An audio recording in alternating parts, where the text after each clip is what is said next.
The dirt road twisted through the dense forest, its edges swallowed by towering trees that leaned too close, as if whispering secrets to each other.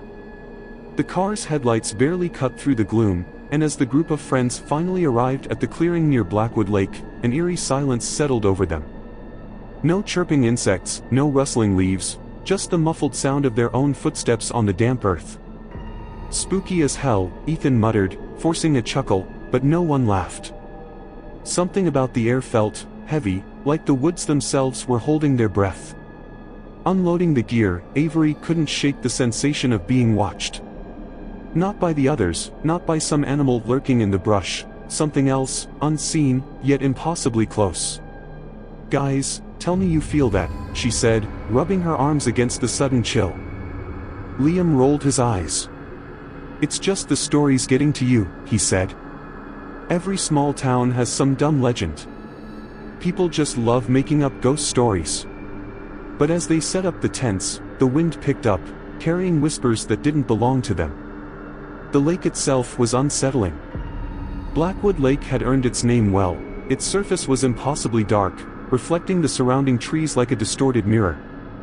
The water barely rippled, eerily still, as if something lurked just beneath, waiting. When one of them shined a flashlight toward it, the reflection shimmered, but for a split second, it seemed off. Ethan swore he saw an extra shape standing at the water's edge, but when he blinked, it was gone. "Must be my eyes playing tricks," he mumbled, though his voice lacked conviction. As the night deepened, they built a fire, its flickering glow casting long, shifting shadows across their faces.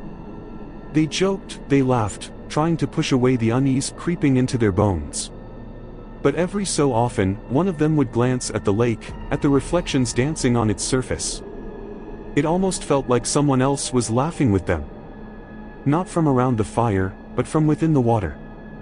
Then came the moment no one could explain. As Avery turned to grab her phone from her backpack, she caught a glimpse of the lake again. Her breath hitched. For a brief, horrifying instant, their reflections weren't mimicking their movements. Instead, they stood still, watching. The fire crackled, spitting embers into the cold night air, but Ethan couldn't shake the unease gnawing at his gut. His water bottle was empty, and despite the whisper of warning in his mind, he found himself walking toward the lake. The others were too caught up in their stories to notice as he crouched near the water's edge, submerging the bottle with a quiet splash. That's when he saw it, a shadow in the reflection, standing right behind him. His breath caught in his throat. He spun around, heart hammering against his ribs. Nothing. Just the dark forest stretching endlessly behind him. Slowly, he turned back to the water. The shadow was gone, but its absence didn't bring relief. It had been there, watching. He backed away from the lake, the bottle slipping from his fingers. It landed with a dull thud in the dirt, but he didn't bother picking it up. He didn't want to be near the water anymore. When he rejoined the group, his face was pale, his hands trembling. "You okay, man?" Liam asked, frowning. Ethan forced a nod, swallowing the lump in his throat. "Yeah. Just thought I saw something." He glanced back at the lake, but the fire's glow distorted the reflection now, masking whatever had been there before. Avery watched him, brows knitting together, but she said nothing. Maybe she, too, had started feeling that same unshakable dread. The night stretched on, and as the group drifted into uneasy sleep, the sounds began. Soft, deliberate footsteps crunching the leaves outside the tents. A distant, rhythmic tapping, like fingers drumming against wood. At first, it was easy to dismiss as the wind. But then the breathing started. Shallow, ragged exhales, just outside the tent fabric. Liam grabbed his flashlight and unzipped the tent with a shaky hand. He shined the beam outside, nothing. The trees swayed in the night breeze, the lake remained still. But the air carried something with it, something unseen yet undeniably present. A feeling that they were not alone. That they had never been alone. Morning came sluggishly, as if the sun itself hesitated to rise over Blackwood Lake. The group emerged from their tents, faces drawn, eyes rimmed with exhaustion. No one had slept well, not after the sounds. Ethan avoided looking at the water as he sat by the fire, rubbing his temples. "We're all just psyching ourselves out," Liam muttered, though his voice lacked conviction. No one argued. But deep down, they all knew, the air still felt wrong, like something unseen was pressing against their skin. Avery was the first to notice. She was rinsing her hands in the lake, trying to shake off the lingering tension of the night before, when something in the reflection caught her eye. Her own face stared back, but it wasn't following her movements. She moved her hand, her reflection didn't. A chill ripped through her spine, and she stumbled back, heart hammering. "Guys," her voice wavered. "Something's wrong." Liam and the others ran to her side, but the water was still now, the reflection normal again. "You're tired," Liam said, trying to sound reassuring, but even he kept glancing at the lake, as if expecting to see something staring back. "It's just your mind playing tricks." Avery swallowed hard, but her gut told her otherwise. She wasn't imagining things. The reflection had been watching her. As the day went on, more unsettling moments followed. Liam caught his reflection grinning when his own face was still. Ethan swore he saw a shadow moving in the water's depths. It was subtle, just enough to make them question themselves, but it was happening too often to ignore. The worst part? Every time they checked the reflections again, there were more of them. Not just distorted copies of themselves, but extra figures, lurking just beyond their own. By nightfall, the fear was impossible to push down. The lake wasn't just showing their reflections, it was studying them, mimicking them, waiting. And as darkness swallowed the forest, a new, terrifying thought settled in their minds. What if the reflections weren't just watching? What if they were waiting to take their place? The night pressed against the campsite like a living thing, heavy and watchful. No one spoke much as they sat around the fire, their laughter from the night before replaced by uneasy glances toward the lake. The reflections, whatever they were, hadn't acted again, but that only made things worse. It was the silence that scared them now. The feeling of something waiting, unseen but impossibly close. Ethan was the first to go. They woke to an unnatural stillness, the fire reduced to faint embers. Liam sat up, rubbing his eyes, then frowned. Ethan's sleeping bag was open, empty. His boots sat neatly beside it, untouched, like he had simply vanished into thin air. "Ethan?" Liam's voice was hoarse, cracking against the weight of the air. No answer. Just the endless stretch of trees, the suffocating hush of the night. Avery was the one who saw it first. She turned toward the lake, and her breath caught in her throat. "Oh my God," the others followed her gaze, and dread spread through them like ice. Ethan was still there, his reflection was. Standing perfectly still in the water, eyes wide, mouth slightly open in silent terror. But when they looked around, Ethan himself was nowhere to be seen. Panic gripped them. They ran to the water's edge, calling his name, their voices thin and hollow against the vastness of the night. But the reflection didn't move. It didn't mimic their actions like before. It just stood there, trapped, staring back at them. The realization hit Avery like a punch to the gut. The lake hadn't just copied Ethan. It had taken him. They tried to leave. Scrambling to grab their things, they bolted for the car, but the woods had changed. The path they came from was gone. Every turn led them back to the clearing, back to the lake. The trees loomed impossibly tall, shadows stretching and shifting in ways that didn't make sense. No matter which way they ran, they always ended up right where they started. And the reflections in the water? They were still watching. Liam's hands trembled as he flipped through the pages of the old, water-stained journal they had found buried in the remains of a collapsed cabin near the lake. The entries dated back decades, filled with desperate scrawls about missing people, distorted reflections, and warnings scribbled so violently that the ink had bled through the pages.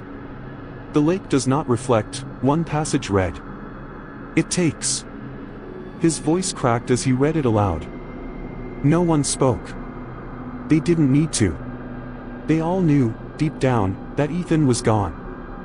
Avery knelt near the lake's edge, staring at the water as if expecting Ethan to climb out of it. His reflection was still there, motionless, frozen in silent horror. But the longer she watched, the more she realized something else. There were more figures now. Unfamiliar faces drifted beneath the surface, their expressions warped, their mouths open in soundless screams. Some looked decades old, their eyes clouded, their skin bloated as if they had been submerged for years. Panic clawed at her throat. "We have to get out of here," she whispered, but Liam's grip on the journal tightened. "There's no way out." His voice was hollow. "Every missing person, they were all swallowed by the lake. No one ever leaves." His breathing turned ragged as he stared at the water. The reflections weren't just watching anymore. They were moving. The air grew dense, suffocating, as the reflections began to mimic them again, but this time, their movements were out of sync. Liam took a step back, but his reflection hesitated before following. Avery lifted a shaking hand to her face, but her reflection only smiled. It wasn't her smile. It stretched too wide, too unnatural, like something wearing her skin for the first time. A sickening realization settled over them like a weight they couldn't shake. The lake wasn't just trapping people, it was replacing them. The reflections weren't their own anymore. And whatever was staring at them from the water, wanted to trade places. The journal's final pages held one last desperate message, written in shaky, uneven strokes: "Break the reflection before it replaces you." Liam read the words aloud, his voice barely above a whisper, and for the first time, a sliver of hope flickered through the suffocating dread. There was a way out, but it came with a price. The lake wouldn't let them go willingly. Something had to be sacrificed. Avery clutched the journal, flipping through the pages frantically, her breath coming in short gasps. "It says we need to shatter the reflections before they take over completely." But, her throat tightened. "One of us has to stay behind."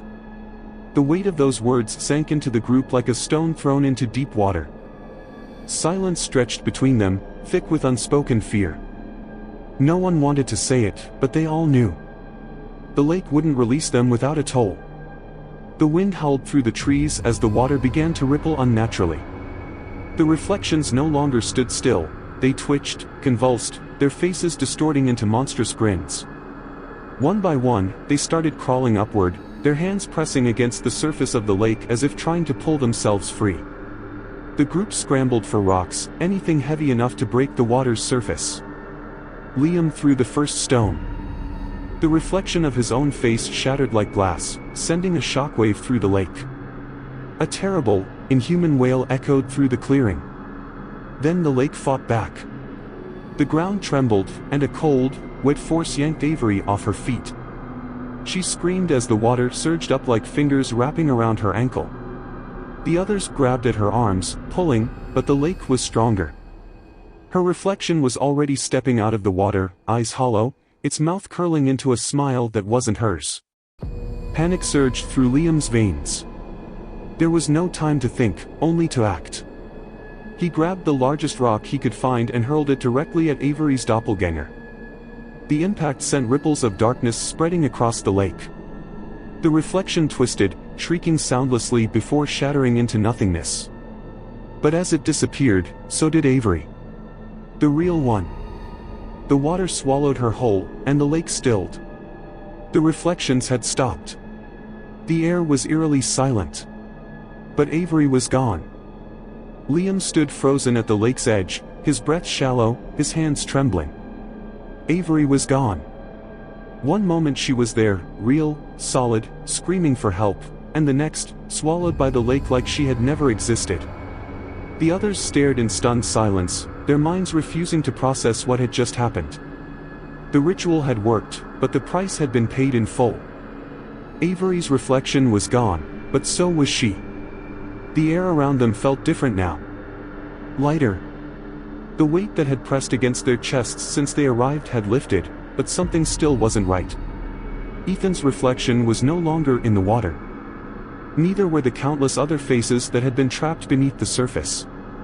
The lake had taken its victims, claimed its due. And now, it was still. Too still. One by one, they turned toward the forest, desperate to escape before the lake changed its mind. The path was back. The trees no longer twisted impossibly, no longer led them in endless circles. The car was right where they had left it, untouched, as if the night's horrors had been nothing but a bad dream. But as they climbed inside, as Liam's shaking fingers turned the key in the ignition, a horrible thought crawled into his mind. He turned his head toward the rearview mirror. And his reflection didn't move. His heart stopped. The others were talking, sobbing, whispering prayers of relief, but Liam didn't hear any of it. The thing in the mirror was smiling. Not a relieved, exhausted smile. No. It was wide. Too wide. A smile that didn't belong to him. His hands clenched around the steering wheel. He wanted to scream, to tell the others, to do something, but his body felt wrong. Like he wasn't in control anymore. Like something was sitting just beneath his skin, wearing him like a suit, stretching his movements as it grew accustomed to them. The car pulled onto the road. The trees blurred past. The lake disappeared in the rearview mirror. And Liam never blinked.